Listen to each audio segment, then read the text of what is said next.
Ladies and gentlemen, everyone in between, welcome to a very special Christmas period in between episode of This is Revolution. Quick 20 minutes or so, quick fire of predictions of things that we think will happen next year in RevPro. Dave is with me. Dave has had a lovely Christmas. He's eaten lots of turkey, the same as I have. We're definitely not recording this straight after the one that we've just done on the 23rd of December. Mate. I'm wearing a different t-shirt. Oh, that's it, mate. Yeah, you're wearing different clothes. Yeah, we definitely aren't recording at 1926 on the 23rd of December here. But hope everyone had a lovely Christmas. What Dave and I are going to do, we have 10 predictions each, and we are going to give our predictions and do a real quick fire. Give a prediction, a few thoughts behind it. See what the other person says. We might have some that are a bit predictable. We might have some that are a bit out there. That's the fun of the game.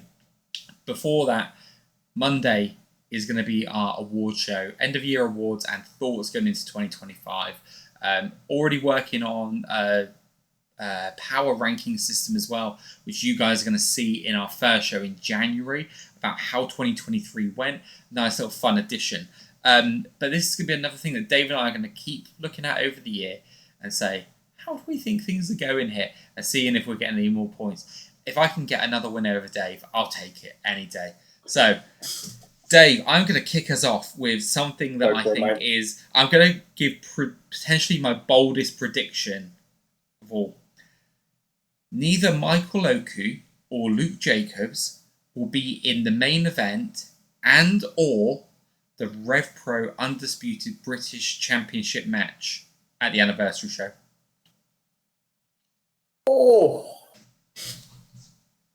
Oh, mate, yeah, that's interesting. Because I don't think they will be either. And I hadn't actually thought of that because I have a prediction as to who will be champion by then and who's going to win the Revolution Rumble. Oh. And that means that as neither of those people are Michael or Luke, means they're not going to be in that main event.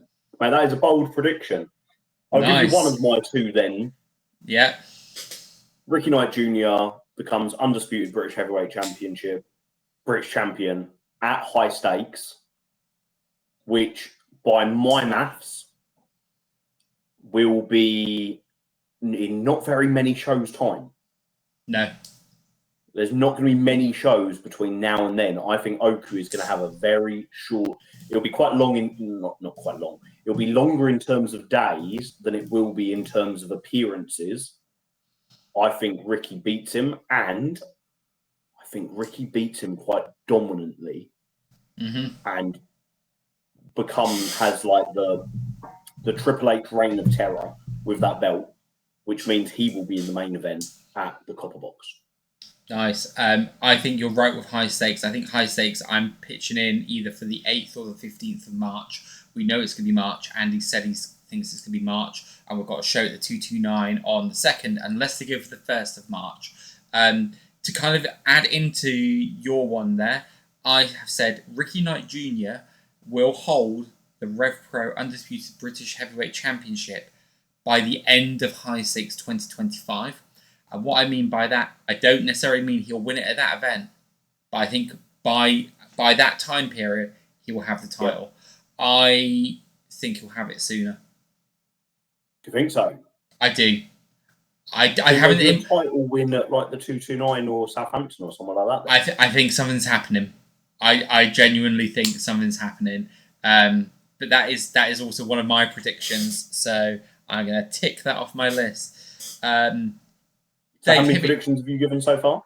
Well, I've just given 2 because that one has come off the back of one of mine. I'll give you my second that I've got written down in front of me, which ties in nicely to what you just said.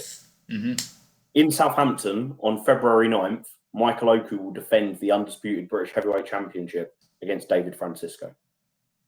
Oh, love that. Yes. Ricky Knight Jr. might interrupt it. Ricky Knight Jr. might kill Michael Oku at the end of it to set up their high stakes match. But I feel like that's the card to play, it will be a very special moment for Southampton. Yeah, that would be really good. Also, with that, you could have Ricky playing spoiler, Francisco getting upset. You could really play into the face heel dynamic there. That could lead to a Ricky versus Golden Boy match. Oh, that all sounds really tasty. Okay, so next on mine, I'm going to go with a fairly tepid one. When I say tepid, I just mean one I think is quite likely to happen, not going to be controversial. Kanji becomes women's champion. I think. Mate, I would be delighted if that happens. Yeah. I'm going to offer you an alternative that I don't think will be as popular. But I do think it's going to happen. By the end of 2025, Alex Windsor is once again the undisputed British Women's Champion. Interesting. I can see that happening. I don't think. I think she is. I still think she is the face of women's wrestling in Britain. Yeah. In RevPro, and I believe that she has the power now to take that belt to places around the world and defend it. Yeah. And she is, if Michael Oku is Mr. RevPro, then Alex Windsor is Mrs. RevPro in terms of being the top dogs. Yeah. And when I say an unpopular opinion, not because people don't love Alex, I've never heard anyone say a bad word about her, but simply because everybody wants something new, don't they? Everyone always wants something new and shiny and different. But sometimes what we want and what we need are not the same thing. Yeah, I like that one. I can really see that. And yet, I don't know. She's been able to really, when I say level up, I don't mean level up in terms of what she does is great, but it feels like her stock in the industry has really leveled up, doesn't it? We've all known how great she is for a long time. That's it, right? The rest of the world is getting to see what we already know. Yeah, and seeing her have these spots on AEW, CMLL, there's others I'm sure I'm missing there. Wonderful stuff. And it's one of those ones again where I'm like, please don't notice it too much because I want to keep her a little bit. But at the same time, you need to let them go. No, I think that's really good. And look, to kind of add into that, I think, and this is probably I had a bold prediction. This might be my boldest prediction yet. Mercedes Mone competes, and so I put competes, which might be my undoing here, competes at both York Hall and a regional show in 2025. Now, when I say a regional, I have to be controversial. I have to add one. I go, this is unlikely to happen, okay? But wouldn't Where it are be you cool thinking? if it did? So surely not Sheffield Network or Southampton's 1865. No, mate. There's only one venue that she could go to, St. Neots. How do you think they're going to reopen St. Neots? Mercedes Mone. I love that. Brilliant. I love that. It's just broken you, mate. Absolutely broken. Better than all the Christmas cracker jokes put together. Mate, I think I was originally in my mind, and I realised I've put the wording down in a certain way, and that has been my undoing from what my intention was. But you know what? I'm going with it because if I'm going to be bold, I might as well be very bold. What I originally meant was she appears on a York Hall card and at a regional show, not necessarily wrestling at a regional show. But I thought, fuck it, I've said competes, so why not? By regional, I mean the 229, right? And I could see it happening, right? It's a stretch, but I could see it happening completely unannounced, turns up, right? We've had it with Orange Cassidy. I know that you can argue Mercedes Mone has much bigger stock, but she loves the game, right? Who imagined that she'll turn up at New Wave School for some training, right? She knows what matters and she understands it. She gets it. She's a fan. York Hall and the Copper Box, maybe.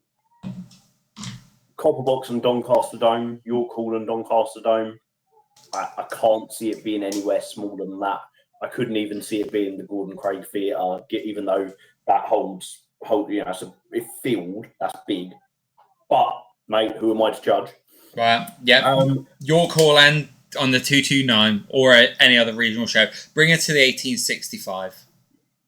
Okay, mate. So I'm going to go then for a safe one. Mm-hmm. It's safe in the sense that everyone's heard me say this a million times before. Medusa Complex will wrestle the Cutthroat Collective. Oh, okay. Love this. Now, before we talk on this and about how that will look, I'm going to tell you another one of my predictions because I have high stakes match here and I've actually named all of the competitors. So, hit me. The Cutthroat Collective versus Medusa Complex, Zoe Lucas, and Mina Shirakawa. High stakes. I like that. I do like that. And, you've got, if you want to go all 5 members of Cutthroat Collective, you could throw in Kanji. Oh, shit. Yeah, I realised I in my mind, I had 5 people there and I don't. Yeah, let's throw Kanji in there as well. But that gives you the possibility to include a 5th person, depending on who's hot at the time, right? Mm-hmm. Yeah. Like, I imagine that for the Copper Box show, I mean, I'm guessing, I haven't got a clue, but I'd imagine Andy had in his mind, I'm going to do 5-on-5, Cutthroat Collective versus 5 women. He tapped up Giselle Shaw early and got her booked. He knew he wanted Kanji and Rio because they were heavily featured at the time. And I'd imagine for like someone like a Debbie Keitel, she wasn't necessarily it was always going to be her. It was, let's see who's available. Mm-hmm. Let's see who fancies it. Let's see who discussions go well with. Let's get her in for Coventry, see how that goes. She was really impressive. She was really over with the fans. Really good match. Cool, let's get her in for it. Do you know what I mean? Like, having 4 nailed on people in a 5th spot is actually quite advantageous.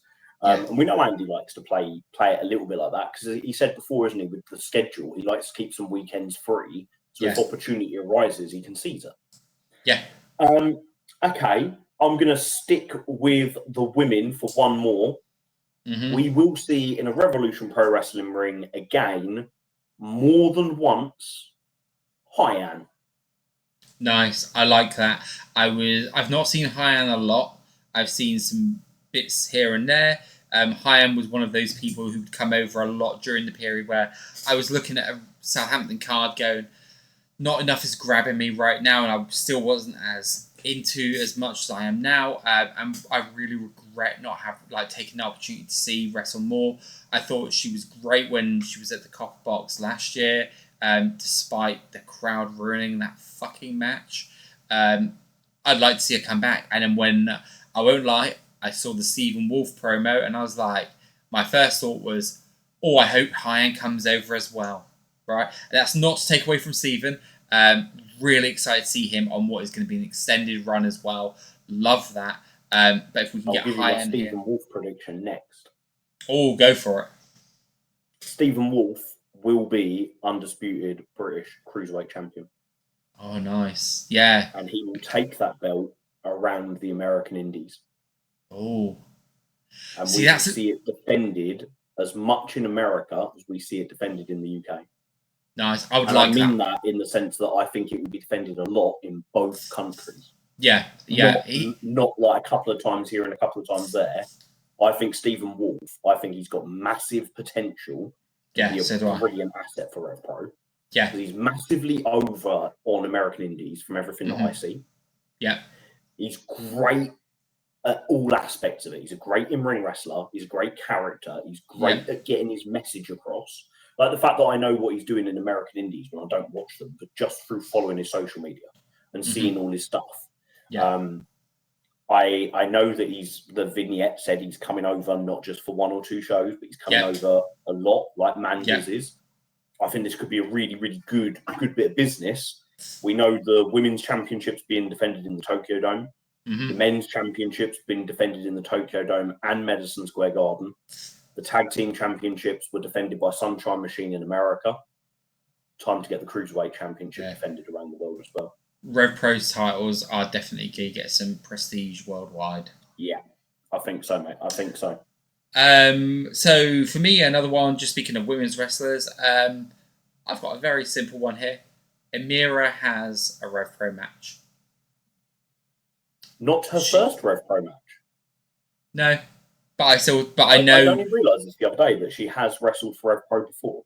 Yeah, she has, but I know, like, obviously from where she's kind of been really like getting in the ring and having a lot of opportunities and whatnot. Like, it's almost I don't want to speak for her, but from like reading some of the posts she's put out there, it really feels like this would be almost feel like a first in a sense. Yeah. Or feeling that. I think through all the great work she's done as a valet this year, and seeing the improvement that she's been doing in the ring, I think she absolutely deserves, even if it's one match, see how she gets on. I think she deserves it. I think she'll capture the heart and mind. Well, she already does, right? Stick her in the ring, see how she gets on. But I think she has a match this year. Interesting, mate. Interesting. Mm. Okay, I'm gonna go with a general one. I've got 3 that are to do with people winning stuff. I'll save them for later, I think. Okay. I think we will see less male foreign imports and more female foreign imports on shows. Interesting. I think actually that's not really a hot take because I think we've seen that. Serena Deeb, Azumi. Yeah. You know, with Giselle Shaw, Mickey James, like we've seen people coming in like that. Yeah. Yeah. But I don't feel there is a need for the American and the well, I say American, really just the flying men over when there is such a stacked men's roster. Yeah. But I do think there is value in elevating the women's division by including foreign imports. Love that. So another one for me, I believe the Revolution Rumble will be held in Doncaster. I said that I agree. Right at the end of the Global War show. I think I can recall her standing over by merch at the end of the night, and I said, if Doncaster comes back, that feels like a safer bet. You can be a bit more casual on that show, and you top it by going, "Hey guys, this has got a Royal Rumble in it," and people go, "Oh, I know a Royal Rumble." Love that. That's just a prediction. I predict Zaya wins that Revolution Rumble. Interesting. Now, the reason I say it's interesting because I haven't got that, but I have said Zaya wins the Undisputed British Heavyweight Championship, and I think that he does that by winning the Rumble. Interesting. Cool. So do we both think it's going to be RKJ versus Zaya in the main event? I think so, yeah. Wow. And that will be very, very different to cosplay Finn Balor versus Zaya, which was the... Oh God, yeah, I forgot that was even the match. But it was what I heard a lot of in the Copper Box this year. Yeah, it was. Yeah, I mean, cosplay Finn Balor, Bray Wyatt. I'm not saying that's what I thought. I'm just saying that's what I could hear from my seat being said a lot, and that feedback that's what people thought. So yeah, absolutely. Right. So how many have you got left? I've got 2 left. Both of them are people winning championships. Cool. Do you want to go with one of them and keep maybe your spiciest take for last? Okay. Young Guns win the Undisputed British Tag Team Championships at the Copper Box. Nice. Can absolutely see that happening. Wouldn't be against it. I think it's going to be a big year for Young Guns in RevPro, and I think with Luke dropping the title, I think you can get to see a renewed effort on those guys. For me, my next one that I've got, nothing too controversial. I think the Legion makes a comeback. I don't know how it makes a comeback, but I think there's a space for it. Yeah, there's a space for it. Yeah. So, Dave, your final take. What is your final take that you have for this prediction? British J Cup is won by Robbie X. Nice. Yeah. First ever 2-time winner. Yeah, I think that would be really good. Really solidify. Not that Robbie needs to be solidified, but again, it really solidifies him. It really solidifies the competition. You don't have to put the cruiserweight belt on him, but you can do that. Love that. What's yours then, mate? So in the vein of title holders, and when I say new, this could be a singles act or a tag act, 4 new title holders in RevPro. And what I mean is they've never held the belt that they've won before. Oh, interesting. Yeah, don't know who it'll be, but I can see one of those being Zaya. I can probably see Cameron Kai taking the Cruiserweight title at some point during the year. Then that leads me down the other paths. I could see Cruiserweight champion Ethan Allen as well. Yeah. And I've also, back of my mind goes, does Leighton Buzzard come in and try and go for Cruiserweight? He's probably a bit too big now, but I don't know. Is there a story there with Cam, or does he go for something else? I don't know, but that's my final prediction. 4 new title holders in RevPro with those belts. Love that, mate. Lovely. Right, Dave, that is our predictions all done and dusted. 20 minutes. Quickest video we've ever done. If you enjoyed this, let us know, because we thought we'd just try something a little bit different, and if people like this, we can do this more often. Absolutely. It would be a nice bit of fun. Absolutely that. I'm looking forward to seeing how these pan out throughout the year, my friend. 1 point for each. Let's see who's laughing at Christmas time next year. Go on, mate. I'll see Catch you later, at my friend. Christmas 2025 to discuss who hang out there. Wonderful. Love to see it. Catch you later, my friend. Happy